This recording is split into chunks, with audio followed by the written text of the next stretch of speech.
My friends, welcome to episode 49 of Prof and Dev Play Games. I am the Prof, Larry, and over there is the Dev, Anthony. And he is not sick today, but I am. At some point, you might hear me sneeze, blow my nose, or my wife come in and bring me some tea. I apologize in advance. I'm surprised. I mean, I'm the one who went to PAX for a day. I expect that I'll just get a con plague. Yeah, how did you go to PAX and I got the PAX plague? I don't know. I'm sorry. I am going back to PAX again one more day tomorrow, so we'll see. Maybe you'll get yours. But you're bringing the kid tomorrow, right? I am. Maybe he'll get it. Great. I hope not. Who knows? That's a lot of people. Speaking of PAX, we're going to roll PAX into the off-topic banter for this week, so I'm looking forward to hearing Anthony's thoughts about his time there. We're going to start off with a discussion of the Nintendo 3DS Direct, get into some news, Rocket League, Pokemon, and PS Neo, maybe, and then what we're playing. But first the first section is the discussion, and Nintendo had a Direct the 1st of September, and they had a lot of shit in that Direct. They really did. Every time, though. I can't remember a Direct where they haven't had actually a fair amount to show or say. Right. What did you think about that skit with Bill being gone? Oh, it's cheesy, but I expect it out of Nintendo. Oh my god, it was so cheesy. But, I mean, is it any cheesier than the puppets that they did before? God, the so rad. I don't know. I feel like that's just... They like to poke fun at themselves, so... Yeah, no, and they did a good job for sure.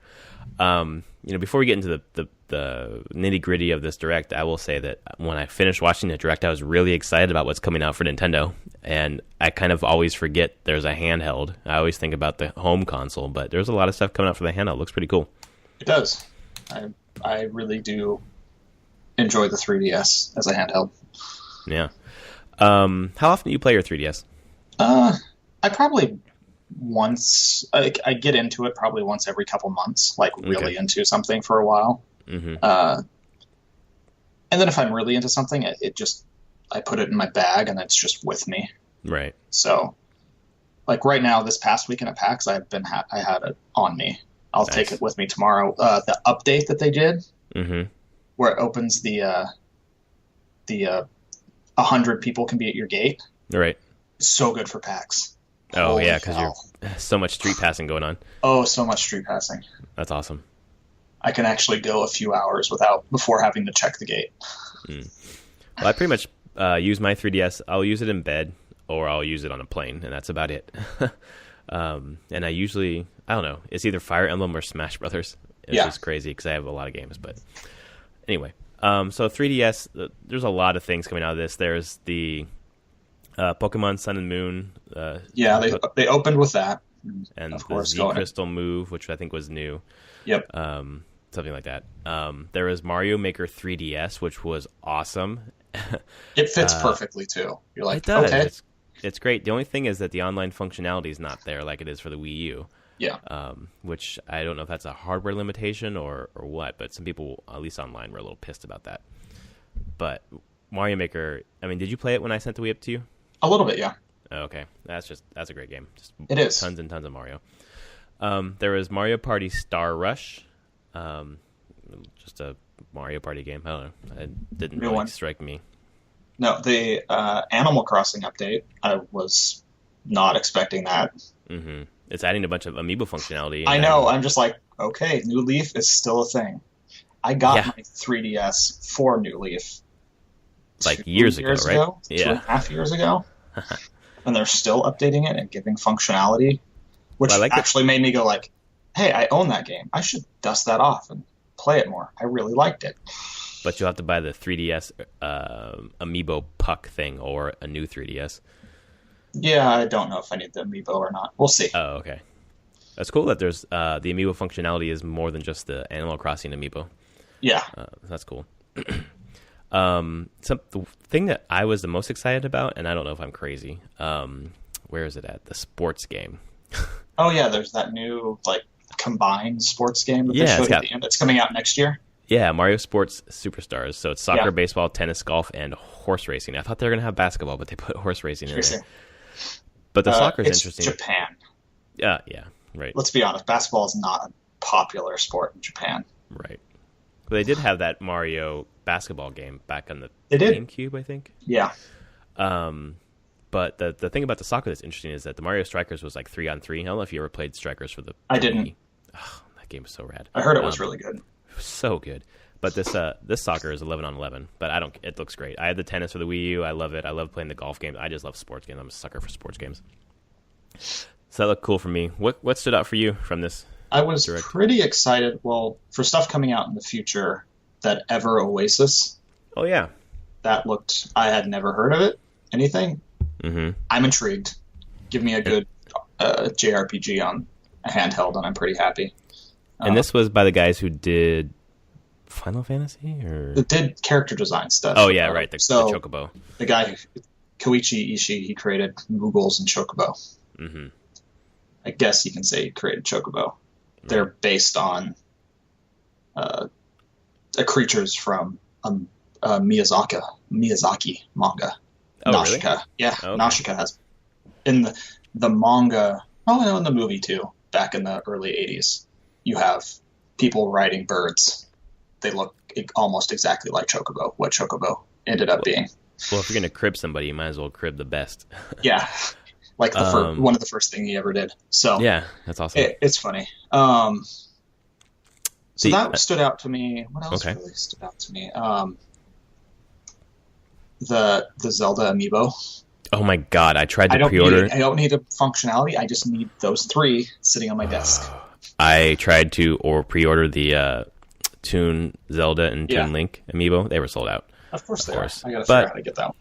Well, but recently, like the amiibo that have sold out, you're able to find them in the stores pretty easily, so I'm not too worried. But yeah, I figure I could have probably to just have go them. Target or something when they come out. Yeah. I'm not terribly worried, but yeah, I want the Toon. Definitely the Toon Link and Zelda double pack. But yeah. Oh, that looks so good. I like the Zelda news. There was quite a bit. Yeah, they had that. They had a bunch of the Hyrule Warriors stuff. Mm-hmm. The 3rd DLC pack. Yep. With the Sand Wand, which was interesting. Yep. That game's cool. I haven't played it on 3DS. Right? Yeah, the Spirit Tracks. Yep. You can use the train as a weapon. Yeah. I haven't played the 3DS version, but the Wii U version is. I don't know if I sent that to you when I sent it. The Wii U to you. I mean, I originally played. What was the first? Spirit Tracks was the second one.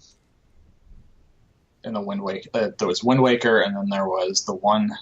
That just came out on the Wii U Virtual Console. Why am I forgetting its name?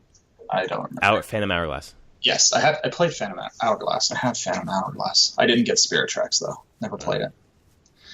The other thing that stood out to me from this Direct is the Wii U for 3. Oh no, god damn it! Yoshi's Woolly World for 3DS. Which is like the Poochie stages, and it's kind of added some things to the game. And the reason why it stood out to me, obviously, it looks cute and stuff, but I have Yoshi's Woolly World for the Wii U, and this along with the other game I'm blanking on right now, but the 2 Mario Maker. So 2 like kind of big Wii U games are coming to the 3DS, and I don't know if that means they didn't sell well on the the Wii U, and they want to recoup some of that money, or I don't know what. It's interesting seeing Wii U games coming to the 3DS. They probably sold, honestly, probably what you would expect from a console that has that many hardware units out in the market. Right. And if they can make a version for the 3DS that has like 5 times the install base, they're going to do it, yeah. Yeah, why not? Yeah, why not make the money? And those are great games that people aren't playing because they don't have that piece of hardware. So yeah. I'm glad more people get to play it, especially Mario Maker. That game is just like... That's like one of those once in a generation. Like this is the reason why the Wii U has a damn gamepad. Yeah. So. What are some weird? The tank game, Tank Troopers. Oh yeah. I think I texted you or said something. I mean, it's cute World of Tanks. That's exactly what it reminded me. I was like, okay. Yeah, I think it's like a kind of a cool like online multiplayer shooter on the 3DS. Just simple, like looks fun. And not attached with the Metroid theme to it. Yeah. Apparently I think there's some thread on NeoGAF about how that game tanked in Japan, but I guess Metroid's not very big in Japan anyways. But yeah, I don't think it's doing that well in the US either. No. Reviews have been pretty bad. A game that nobody wanted. Sorry, guys. When we said Metroid, we wanted actual Metroid. Metroid. So the other thing that was, I don't know why it got my attention, but the Picross 3D. Right. I opened up my 3DS like 6 hours later, and I had like a free gift on my home screen, and it was Pokemon Picross. Oh. So I was like, I'll try Picross, and that is fun. Oh yeah. I played it. I showed it to my wife, and I was like, "You want to complete a couple puzzles?" She's like, "Yes." So then she took it and started playing with it. That doesn't surprise me. Oh, it's awesome! I never played it before. I mean, she likes Sudoku, so she was like, "This is really cool." But then you make the pictures, and she's like, "What the fuck is this thing?" I'm like, I have no idea. I don't play Pokemon. It's some thing. We're like capturing Pokemon. Is like, I don't know what that is. You're like, you're like playing Pokemon Go. It's true. Oh, and then the Skyward Sword is out on the EU Wii Shop. EU Wii Shop? No, Wii U eShop. It's probably not one of my least favorite Zeldas. You like it better than Legend of Zelda or Link 2 or whatever it was called? Link 2, I never really played all that much. I didn't know anyone. I never owned it. I think I had a friend who owned it. And we were like, what is this? Yeah. We're kids. We have no clue. We're like, we played Zelda and we played 2 and we're like, what? What did they do? This is weird. I wonder if I gave it a fair shake now, how it would actually be. But with save states, I hear it's a little easier. I'm sure. But yeah. I actually just wasn't a big fan of Skyward Sword. It was really slow to begin. Oh my God. The first 3 hours were painful. Right. It's just like, I want to do something. I've heard that it's pretty rough. Yeah, and then I got tired of it really went all in on the motion controls.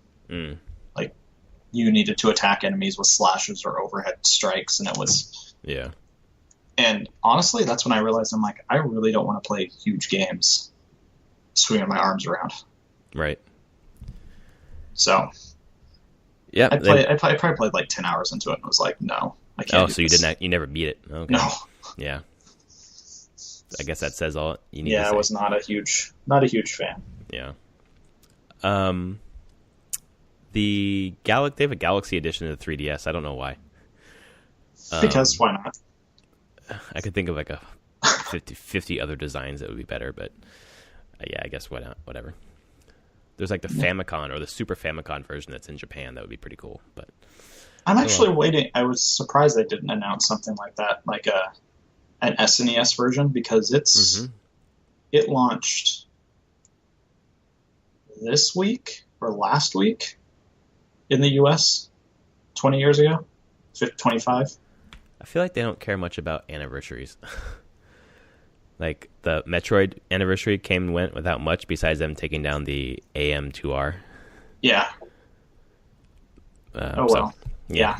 But it was exciting. I enjoyed the Direct. It made me want to go buy a new Nintendo 3DS, and I thought, I have a 3DS. Why do I don't need to upgrade. I'm going to kind of wait for the NX news to see if getting a new 3DS makes sense, or if the NX is going to kind of scratch that itch. So got to start pinching pennies and things. So I tend to think about it mostly, and I really kind of want Monster Hunter Generations. Oh yeah, and you need that nub. I would really, and it's either that or I get. I saw online for like $25. I could get the Circle Pad Pro. Yeah, I could just find a Japanese version of that. Right. I'm like, maybe that's just cheaper to do that, but it won't be as powerful. If I got the more powerful one, it's then true. I could play other things. It's true. The 3DS is a little slow. It's a little old now. It is a little old. Try to load up Smash Brothers. It takes like a minute and a half. Yeah. Real slow. So that's our discussion of the Nintendo 3DS Direct. If you have comments about the 3DS Direct, hit us up on Twitter. I am at Prof Plays Games, and Anthony is at Summer Speak. After the break, we will come back and talk about the news. So stay right there, and we will be right back.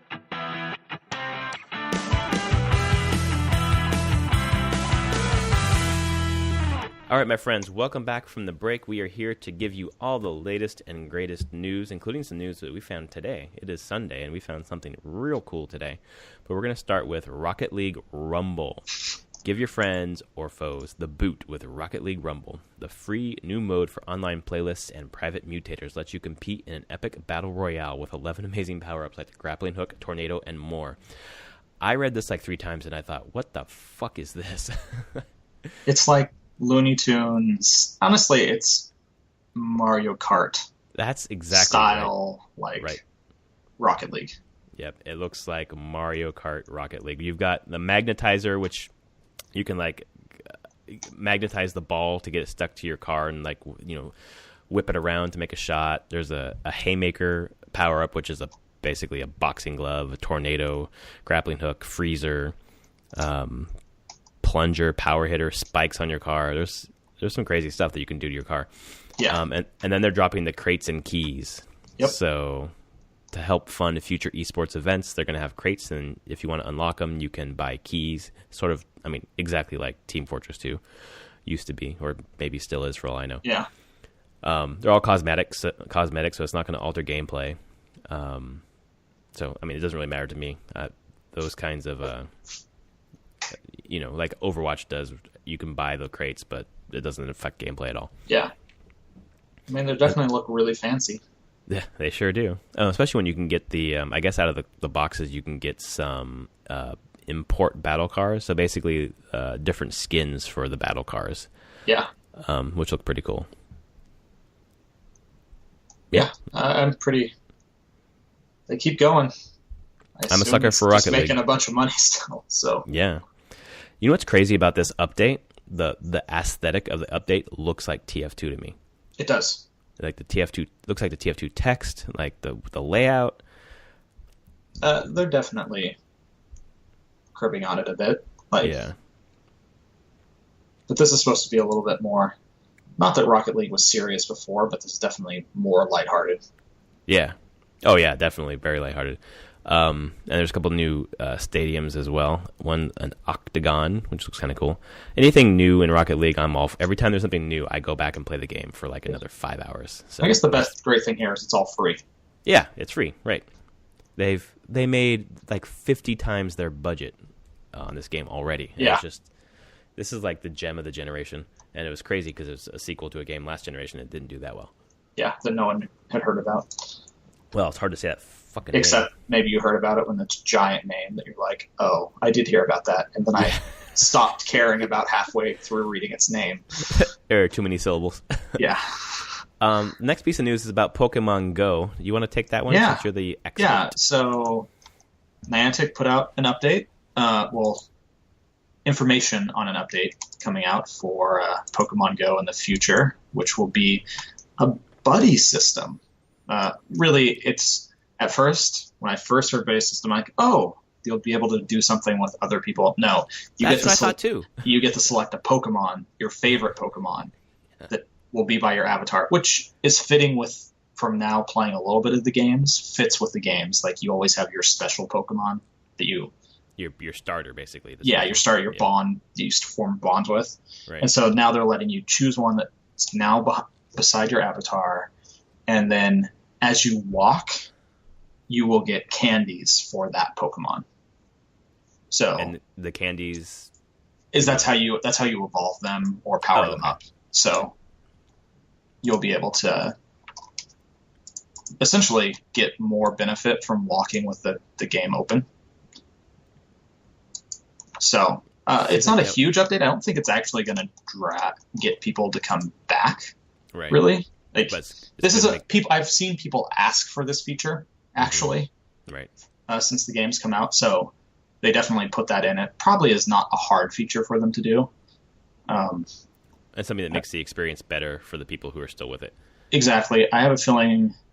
I can only imagine as things are stabilizing, they're getting prepped for their first big event.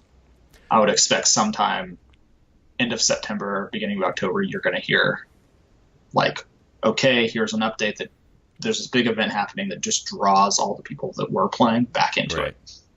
Well, and it's interesting to think about the numbers. You know how it just exploded, right? And that's kind of come back to something more manageable. And I feel like that manageable number is probably where they thought, or probably a little bit beyond where they thought they would actually hit, what number they would hit. Oh yeah, when people said, "Oh, it's lost. Look at how many. It's lost like 10 million users," and I'm like, yeah, it's still like enormously more successful than any other mobile game, even at losing 10 million players. Right. Yeah. So they've got the people who checked it out and were like, "Yeah, I'm done." But the people who are still with it, those are the people who they're going after in the first place, anyways. So it's they're probably keep them invested. Yep. And then do an update that draws. It's the way that mobile games will work. You'll have those core players that are always there, and then they'll do updates and events that get more casual players to come back for a few weeks here and there. Right. That makes sense. It's an MMO for the most part. Does the same thing. Look at an expansion comes out. Everyone starts playing again, at least for a little bit. Look at WoW right now, this past week. Yeah, with Legion, everyone's playing it. My mom I don't think she's eaten. Oh, I'm sorry. I've heard amazing things. That's actually intrigued me. I'm like, oh, I could play again. Yeah, people seem to like it. My mom had the Demon Hunter. I guess you got that early. You unlocked it early. So she's been playing that a lot. So I'm going to skip the news section here a little bit on you. Let's jump to the Sony one because there's a Pokemon Go link here. Since you found this article for us, you want to take this? Yeah, so this is today. I saw this get posted by GameSpot, and it comes from Financial Times, which I believe is, just financial company, Kaz Hirai, talking to them. Basically said that Pokemon Go is a game changer for them. And they plan, now Sony is now somewhat putting into motion planning to go aggressively into the mobile gaming market. Crazy. Which, not shocking. It's making a ton of money, which isn't... Anyone sitting around, especially Sony, Microsoft, and Nintendo, that didn't think they could make a ton of money on mobile was lying to themselves. Oh yeah, they could leverage their IPs into just what Nintendo's doing, Yeah. But it definitely sounds like they want to more integrate the mobile experience with the console experience, though. Mm-hmm. So maybe, who knows, later on that, I don't know what game, like maybe Horizon would have some sort of mobile component companion that you could do, a mobile companion or something that gave you some benefit in the console game, and things you do in the console game help you on the mobile side. So I wonder if Destiny's going to do that, because Destiny has their mobile app for the I always expected them to do more with it. Just they haven't. But I think they're all hands on deck fixing the game, basically. Yeah, they were. They had a small team that was doing stuff with the mobile. Yeah. But this is, I would expect this is the first step where you see people going, oh, Pokemon Go makes a lot of money. We should be there too. We should be making money. We should. So you have at least Sony, like when we talk about like Sony, Microsoft, and Nintendo competing on the console space, which I don't think is necessarily true anymore, but them following Nintendo's lead in one area is very interesting. Like Nintendo's still innovating, even though it's not just Nintendo. I know who owns this game, but that's cool. Yeah. But also buried in this article. Yes, tell me more. The complete and total, really? Oh, by the way, Sony expected to launch its new, more powerful PS4 this coming week. Give it to me. I kind of call bullshit on this. Yeah, I see them launching the Slim for sure. Yeah, like I see September 7th when they have the press release. They talk about the Neo. They talk about the Slim. They say the Slim is going to be available now or Friday. Neo, I'm still I'd be shocked. I'd be so shocked if they said oh yeah, the Neo. Go to store. You can pre-order it now. You'll get it next week. The only thing that makes sense about that is that it just it takes Microsoft's knees out or legs out from underneath of them. I just can't see them getting a turnaround that fast. If it is, they had it locked in, a year ago? Or more? 18 months ago? For the most part. They would have to started manufacturing these at least 4 months ago. Well, we've been hearing rumors about the specs for quite a while. Yes. So maybe they were manufacturing them. That's why we heard That's the rumors. true. I'm just surprised we didn't see, because we have actual video physical of the Slim. That's right. Like, there's another video I saw that actually was just someone did a review of it. This didn't get taken down, but it was an actual retail box. Was that from the actually unboxed it? Was that from the We Play Video Games website? Maybe, I think so. Yeah. Like, the dude just was like, "Hey, I got this thing." Yep. And just here it is, all retail boxed. Right. Yeah, I think I was telling you before the show, like, because the PS4 is like our party game system. We have all the, Jackbox and all the, the party games. So it has to stay downstairs in the TV. But I like to play on my computer as well with the PS4. So I was thinking about getting a cheap Slim. But if that Neo is going to come out, that is like a worthy upgrade. Yeah. Buying a second Slim seems like frivolous spending to me. But an actual Neo, yeah, maybe. Hey, with your PC upstairs, have you tried the? I play on the PC? I haven't at this house. I did at the other house, and it worked pretty well. The problem is that I can't hardwire the PS4, and the PS4 Wi-Fi card is shit.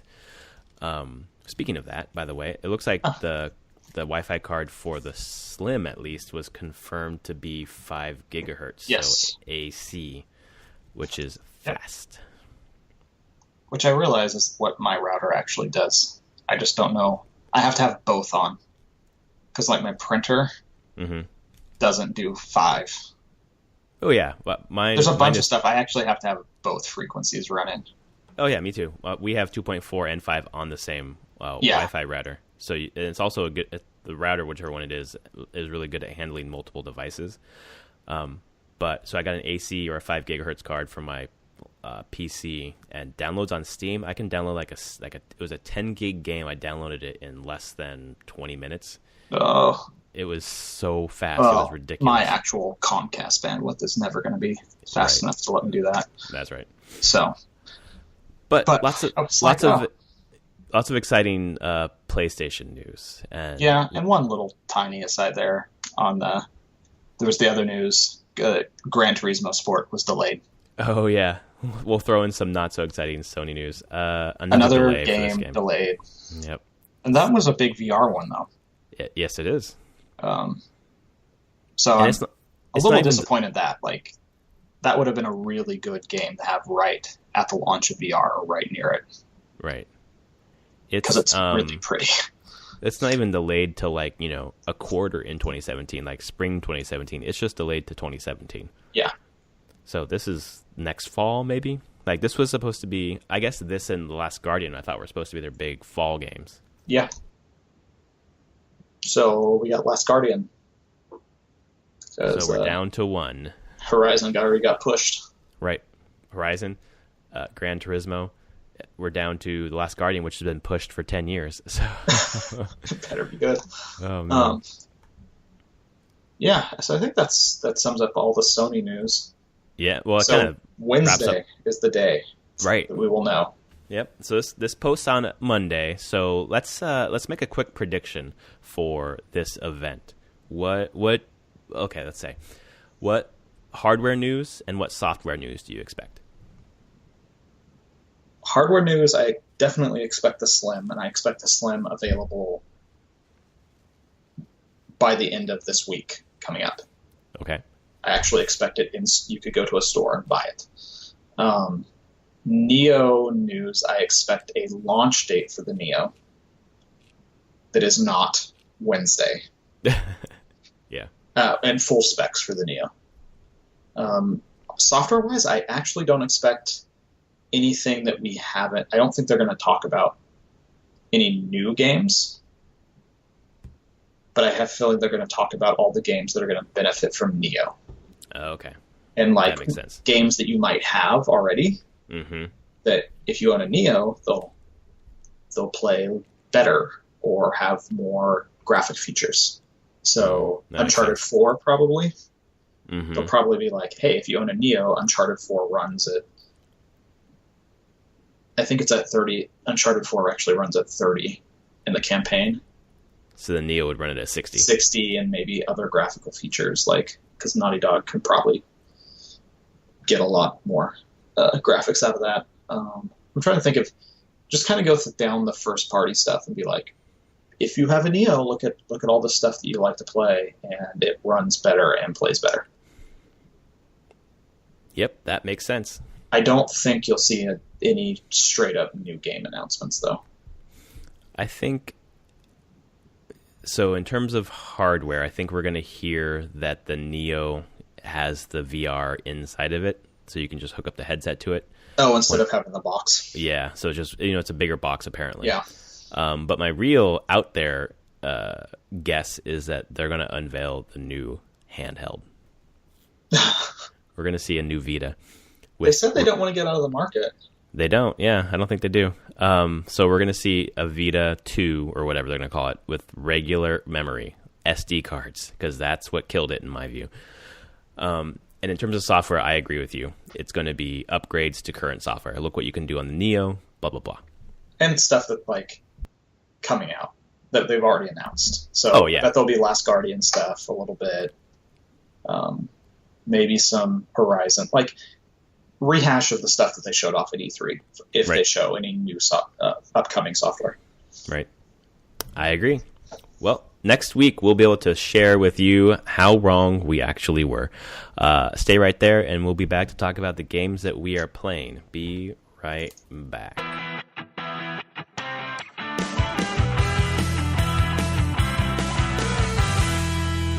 All right, my friends, welcome back from the break. This is my favorite section of the game because we get to talk about what we're playing. And I kind of want to start with Anthony because you're playing two very similar games. Kind of similar. In terms of the ARPG genre, aspect. yes. Yeah. So still Diablo 3. So seasons are awesome. I finished my first 4 chapters of the season, which got me the portrait, the pet, and the full 6-piece set. You just get that for beating it? For doing the first 4 chapters of the season. It's not the storyline. It's just like, beat the stuff. Here is a 6-piece set at the end. That's cool. You get 2 pieces at the end of chapter 2, 3, and 4. And do you get to keep that past the season? Oh, yeah. Oh, nice. Because it will just turn into a regular character at the end of the season. Okay. But then you continue. I think there's like 8 to 10 chapters in a season. So I'm currently working on chapter 5, which is actually quite a bit harder. It jumped up, and I'm like 6 of 10 objectives so far. Mm-hmm. I'm just have to get stronger. But yeah, the season stuff is, I mean, it's Diablo. It strips all semblance of a story. There's no story. Right. You're only just mechanically objectives. playing the game and trying to just be godlike for the most part. Well, it seems like pure power fantasy. That seems like it would be fine because you've already done the story, so you don't really need that. Nope. That's cool. It just, it gets rid of all that kind of like, don't worry about it. Just play the game. Just right. Which has been fun. So I think I'm at Paragon level 118 as of today. So I've leveled 118 times since I hit level 70. Oh my god. That's and crazy. I'm doing Torment 6 now. Oh, so it's super hard. Yeah, there's now 12 levels of Torment. I can consistently do Torment 6. Wow. Solo? Yeah, solo stuff. Torment 6. Just the finished. Stuff sounds awesome. It is actually really cool. It's effectively Diablo 2 ladders just taken to the next progression of that, of like, okay, beyond just trying to top a ladder, because there's still ladders in this. Right. Like you can see where you fall on all that, but just give you more incentive. Just like, hey, come back, play some, try new things. Keeps the game fresh, that because the story is real bad in Diablo 3. So kind of. Ugh, awful. It could be a lot better. Which is sad. Actually, the best thing about the bounties in Adventure Mode is, while it doesn't have the main story stuff, it keeps all the world lore, which is actually, I really like the lore of the world of Sanctuary and the angels and demons and their war, and you still get all that, all those books that drop that talk about that, and so it's kind of like, I'll just play this instead. I don't need to know all the awful storytelling of Leia and Adrian, how that all played out. Right. So, yeah, I played that, and then I realized, one, I had like just over $4 of Steam credit, and Titan Quest got an anniversary edition. I have the game on physical media.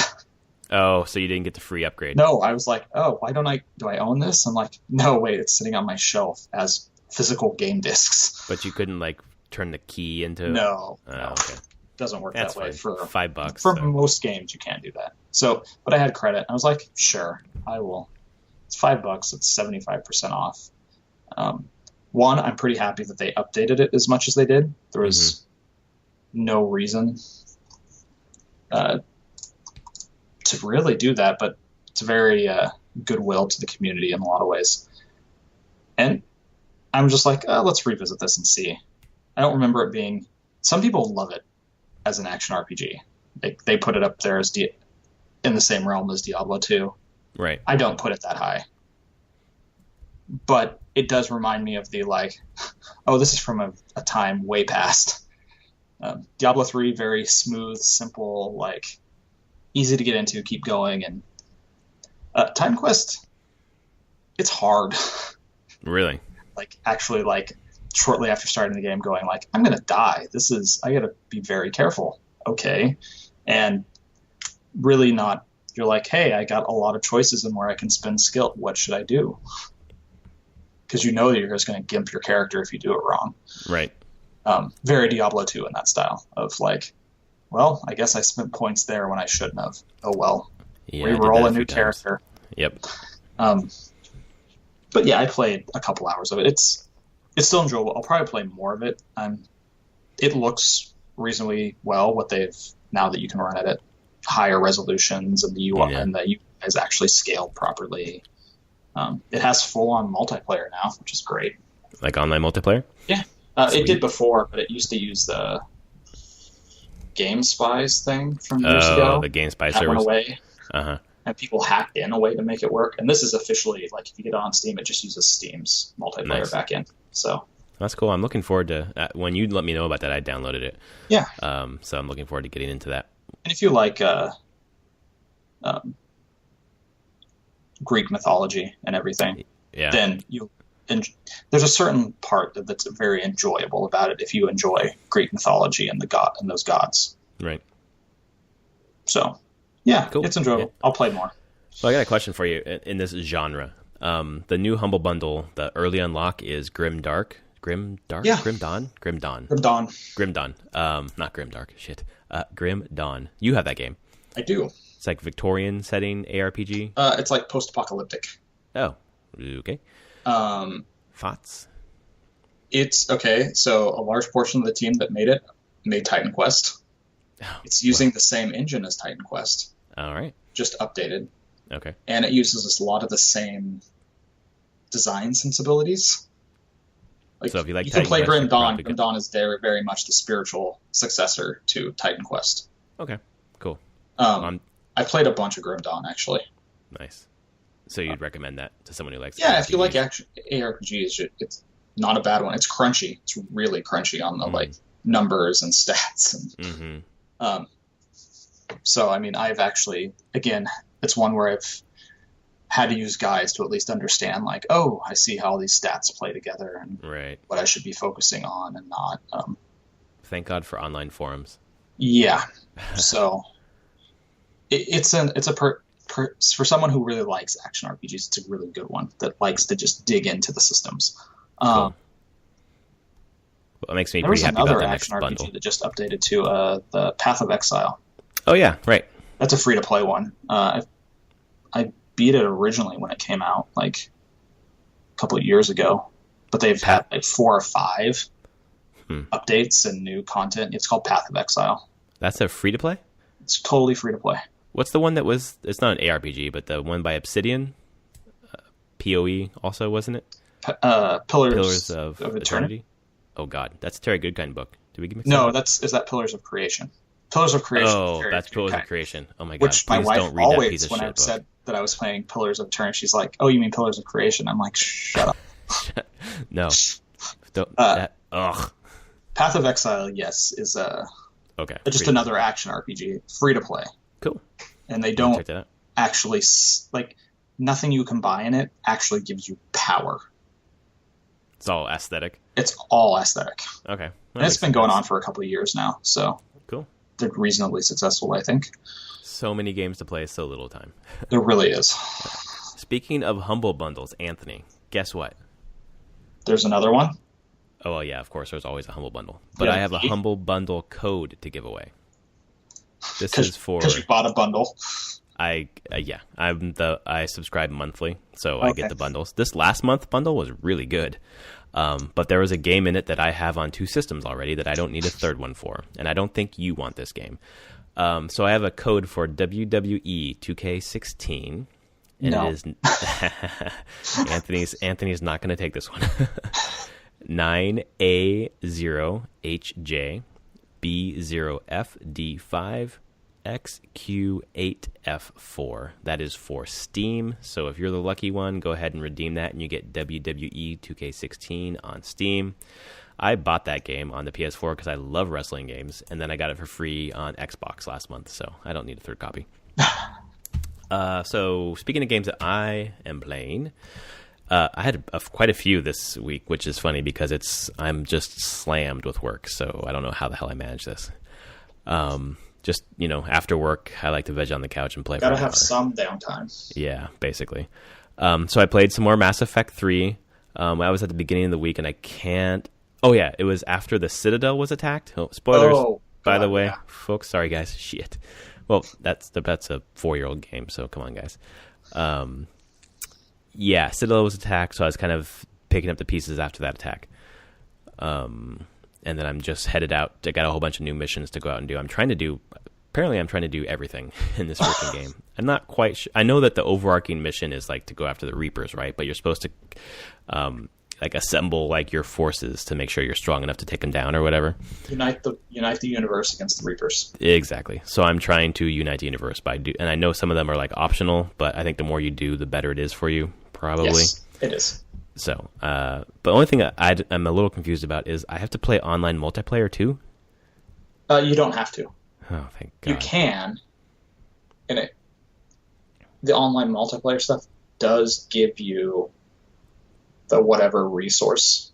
Mm-hmm. But if you do all the single player stuff, all the side mission stuff, mm-hmm. you will still get the best ending. Okay. It's because I tried it, and I didn't care that much.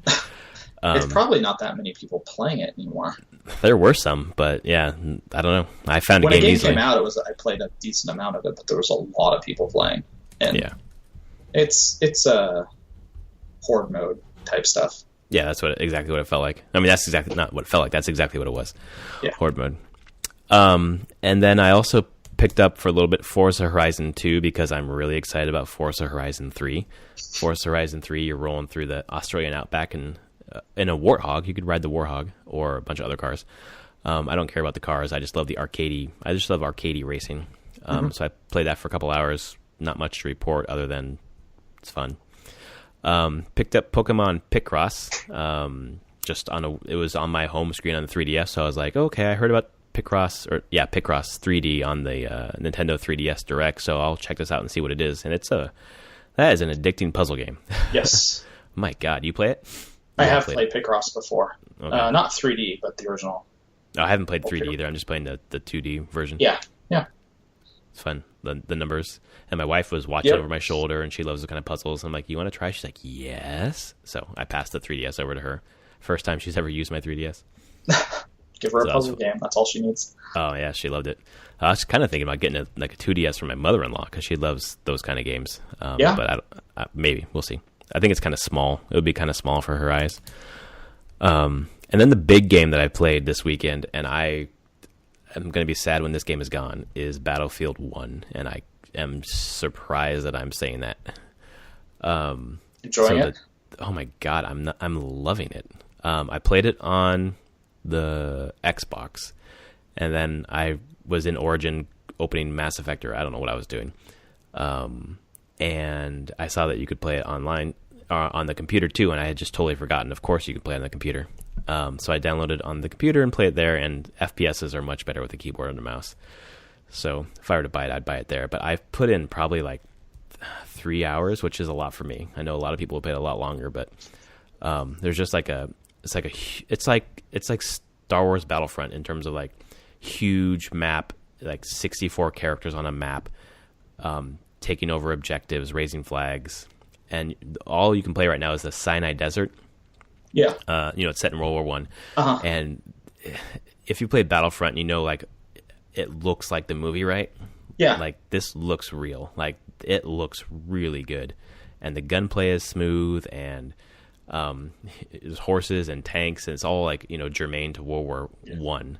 Except for GIF I've seen of the whole thing is maybe you saw it on Reddit. Someone had it where was someone riding a horse, but other people had glitched themselves to like stand on the horse too while it's going, and they're flamethrowing. It was the most hilarious thing ever. Oh, it's a mobile flamethrower horse. The glitches from this beta are hilarious, and it's kind of like advertising for their game. There's one I saw where like if you play the medic, you can throw a medic pack in front of you, because you usually throw that to like help people heal themselves, but you throw it against a wall, and if you jump at the right time, you can jump off of it to a higher location. Yep. So I think I saw this one where he syringed the guy to death. Yes. Like you're supposed to be a medic healing people with those things, but no, you're going to kill people. That's cool. Yep. So there's also another mode, I forget exactly what it's called. That the first one I was talking about was Conquest. The second one is like you're taking over 2 objectives, and then as you take those, you roll further into their territory. And it was like the most intense online like multiplayer game that I've played in years. It was just like tense, and it was like right to the last second, and it was back and forth. And as you're playing like in this desert, like the weather is like, I don't know if it's dynamic, but it's changing a lot. So it's like clear, and all of a sudden the sandstorm rolls through, and it's just you have no idea where you are, and it just you really feel like you're somewhere else. And I don't have any experience with war, obviously, but it feels like what I've read about, how chaotic it is, and just it's and honestly really that part reminds me of what the early Call of Duty games were like, the ones that were set in World War II. Oh, okay. Like Call of Duty 1 and 2, where whenever you are doing a really intense mission there, and they Infinity War back then really got it down where it's like, no, it's chaos. Yeah. You're less like, you feel like just focus on your objective because everything else is going to hell around you. That's exactly what it felt like. And I felt like instead of like, balls to the wall, run out in the middle of everything, like you're being very strategic, and like I want to make sure this guy survives. Like, playing a lot smarter than I usually do, because I usually don't care. But I got so into this game. It's a bad thing, because this semester I need to work. I should really install Origin again and try that. Oh, I realize I haven't actually installed Origin since the last time I updated my computer. So yeah, there's some good games on there, like Mass Effect. Well, I know I own Mass Effect 3 through there, so I need to get the whole trilogy plus the DLC in one place and play through again. I did that recently. No, I didn't play through 1. I still refuse to go back and play through 1. Yeah, that's probably a good idea. I can't. 2 and 3 ruined me to the combat on 1. Right. Yep, combat was rough. Combat's so rough in 1. Driving to Mako was rough. Yes. Oh, God. But the Battlefield 1 beta made me really excited for the single-player campaign. Nice. And it made me less excited about Titanfall 2, because I'm not going to be buying a bunch of games this fall. So if I have to choose one shooter, it's probably going to be this one. We'll see when COD rolls around, but this was just so fun. If you can get to it before it goes off, try it out. It's fun. And that's all that I've been playing. So when we come back from the break, we are going to let Anthony give us a soliloquy on PAX West, which used to be called PAX Prime. So stay right there, and we'll be right back.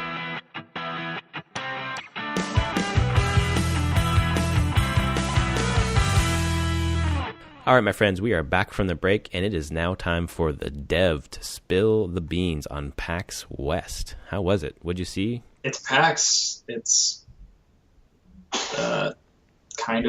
it's insane. It's crowded beyond belief, always. Although this was Friday. I went Friday, and then I'll be going tomorrow, Monday, with my son for the entire day. But I just was able to go first time on Friday. I got down there, and yeah, it was crowded, but less so than previous years. It felt like, but not because I know attendance is the same. It's just it's spread out even more in the city. Mm. It uses the convention center, all the hotels around the convention center, the Paramount Theater, which is where a ton of musicals come and concerts are, right next to the convention center.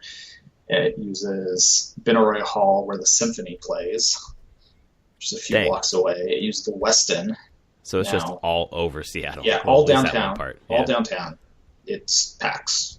Right. If there's meeting room space, conference room space, it's probably being used by PAX for this weekend. That's crazy. But getting in there, I didn't take any time to actually play anything on the show floor because I didn't feel like waiting an hour and a half to play a game. I watched people play games. That's fine. Horizon was there. You could play it. Did you see people playing it? Yep. Looked awesome. Awesome. There's a big area for PSVR where people could get in and do VR through. And they were showing a bunch of the stuff they've already announced. Right. There's a giant T-Rex for Ark. I saw that, and people that you could actually ride. Did you see the backlash online about that? Oh yeah. Oh my god. I figured if we weren't going to actually talk about the Nintendo Direct, we're going to talk about the Ark DLC. Well, just DLC and early access. Maybe we'll say that for next week because we should put that on the back burner as a topic that we could talk about later because I have a lot to say about that. As a developer, I have some opinions. Okay, well, on that one. We should bring that up eventually. But they're there, and they have a giant T-Rex, full-size T-Rex thing. That was insane to see.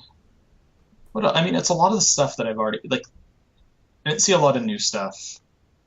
I spent a lot of time actually talking to small indie devs. Me being an indie dev and doing small things, I just like talking to other indie devs, showing their games and kind of their experiences and what they're doing. So trying to think of anything. What are you looking forward to tomorrow? It's my son. My son is driving the show tomorrow. Nice. He gets to direct me where he wants to go. There's a Pokemon Center there, which actually is just a giant store for Pokemon that they've built a room. And I'm sure I'm going to walk in there. So I'm like, I want all of this. And I'm like, okay. Say goodbye to your wallet. Yeah, I have a budget, so we'll choose one thing. Yeah, but don't be very careful because you could choose one thing that's like $200. So. Oh yeah. Okay. It's rather insane there. I'm trying to think of. I was kind of surprised. So BioWare is there. Really? With Andromeda? No, actually, they always do a BioWare base, which is they're not on the show floor. They get another part of the convention center and they just do their own panels and things. But they're not doing anything. This year it is you go and you can get tested to be a Spectre. So they have awesome. 7 different tests you can do and if you get them all perfect, you become N7 rated. The line was too insane for me. I wasn't going to do it, and they have other panels talking about writing and diversity in their games. Lots of really, for me, interesting stuff, but they had nothing on Andromeda specifically, which surprised me a lot. Yeah, considering that game's coming supposedly in the spring, right? Yeah, I was shocked about that. What else really caught my eye there? I played Final Fantasy XII, the Zodiac Age. Is that a re-release? That's the re-release, the new version of Final Fantasy XII for the PS4. Right. And that game, so the landscapes and the geometry of the world, you can tell it's a PS2 game. It's very square and not really well rounded. But oh my god, the characters look good. Really? And I know they're just up-res PS2, but god, the art direction on the characters is so good. So it's not jarring having the characters looking that different from the background? No, because they looked that way originally too. It's just that the character art just was so well done, even for that time, that it just holds up. The judges look amazing. Awesome. So I look forward to playing that on the PS4. When's that coming out? Do you know? Next year sometime. Oh, okay. Got an awesome 12 by 18-inch poster that they were giving away for it there that has some of the key art by one of my favorite Japanese artists. But it wasn't signed, right? It was just a poster? No. But not hopefully just I can a poster. Get it signed at some point. Yeah, it's cool. I was realizing back when I was at Comic-Con and you weren't at Comic-Con and you had me get posters for you from Comic-Con that one time a long time ago. Were they Mass Effect 3 posters that you had me get? Do you remember? I don't remember. Maybe downstairs. I moved downstairs. I thought they were the ones on your wall in your office. But anyway. No, the ones on the wall in my office are ones I got from the Child's Play auction a long time ago. Oh, cool. Okay. I got a big Mass Effect bundle in the silent auction at Child's Play that had Mass Effect 2 prints. These art prints signed by the artist. And then I have I don't actually. I know you got me some. I know they're downstairs on my big pile of flattened art. Yeah, I couldn't remember what it was, but I thought it'd be funny if it was like Mass Effect because now I didn't know what the hell that was then, but now I really like it. I'm trying to think of all the other. World of Tanks is there, and they have real tanks. Damn, they're really going all out. It's a parking lot across the street from the convention center, and that's where they've set up, and they have 2 actual tanks that drive. Oh my god, what? Can you get in and drive it? You can't drive it, but they let people in it. I mean, they're decommissioned, but they're touch it physically. It's an actual real Sherman and that's awesome. Older tanks. You're just like, what the hell? I don't know if you saw my Instagram post of the Chocobo car. No, but I'm going to go look at Instagram after this podcast so I can see it. I have a video. I put a video of. So it's Final Fantasy 15 teamed up with Uber for a marketing thing, and there's a fleet of minis, convertible minis that are colored like Chocobo, and they actually have tail feathers coming off of them. Oh my god! And they make Chocobo calls instead of horns. It's like nerd very, very Disneyland. Oh my god! God, they're just flying they're going all over downtown Seattle. You just see these things, and they make the most loud, obnoxious Chocobo call ever. People who aren't there for PAX are like, "What is happening to our city?" Kind of. This is what happens when you legalize weed. I smelled a lot of weed. That's true. I'm sure. Standing out front of the convention center, holy cow. Yeah. Yeah, I mean, beyond anything, PAX. The one thing about PAX is, there's not really any new announcements at PAX. Most people don't do. Some new trailers here and there. I think there was a World of Final Fantasy, the little chibi Final Fantasy thing coming out to PS4. There was a new trailer for that, but for the most part, you don't get a lot of new stuff. It's just the stuff that was shown at E3 playable to the public. Right. So you actually get a chance to get hands-on with it. Yeah, and they had a ton of that stuff. Bethesda was there showing off Dishonored 2. Weta was here. Weta Workshop was there. That was a weird one. They had a big bunch of Warcraft stuff, and that was shocking. Nintendo's there, had big Pokemon Sun and Moon. Oh, area. Nice. So you can play Pokemon Sun and Moon and get pictures taken with different trainers and stuff like that. My son will probably go nuts. Yeah. His little mind will be blown. I can't wait to hear about that. So, I mean, that's what PAX is. I actually, for the most part, I went around the convention hall, it was crowded, saw the stuff, and then I went and played a number of tabletop games. Cool. Played demos of stuff that isn't out yet. Right. There's this Penny Arcade Thornwatch game. Oh, I saw that. That in the middle, I just wandered into a room. They're like, want to play Thornwatch? I was like, sure. And I'm playing it, and like, oh, the Kickstarter just launched. It's like, oh, okay. That's convenient. They just announced it and launched. Oh, and look, at an hour later, it was backed. Okay. Why does Penny Arcade need a Kickstarter? It happens more and more, because Penny Arcade's not the one doing the game. The game is based on, they have full input on the game. Right. It's based on a world that, the Thornwatch, which is a Penny Arcade property. Right. But the company making it, Loan Shark, is not. Oh, okay. Penny Arcade. Like they licensed it. Oh, okay. That makes sense then. A little better. I mean, I guess I also don't know why they necessarily need to kickstart it either, but it seems like in board games, especially for the non-Fantasy Flight, Hasbro, Wizards companies, the smaller ones, they kickstart everything. They need to advertise it. That just seems to be the way that independent board games get made now. Yeah, it makes sense. So that's I did a lot of that stuff, and I'll have more. Next week. I'm interested to see what my son is interested with. Yeah, maybe we'll do another PAX off topic and hear about PAX through the eyes of your son. That'd be pretty cool. Yeah. And if people follow me on Twitter, I'll be posting a bunch of pictures later. I have a bunch of random pictures from inside the hall. At Summerspeak. Yep. And if you follow me on Twitter, you will find nothing right now because I'm too sick to tweet. Although I did retweet a Vine of like a cat Bowser dancing today, which was pretty cool, but not as cool as PAX. So next week we will talk about what the hell Sony's talking about this week in New York, and we'll talk more about PAX. Anthony, thank you so much for your time tonight, and everyone listening, thanks so much for listening. And Anthony, I think this is the first podcast in a while where we haven't mentioned No Man's Sky.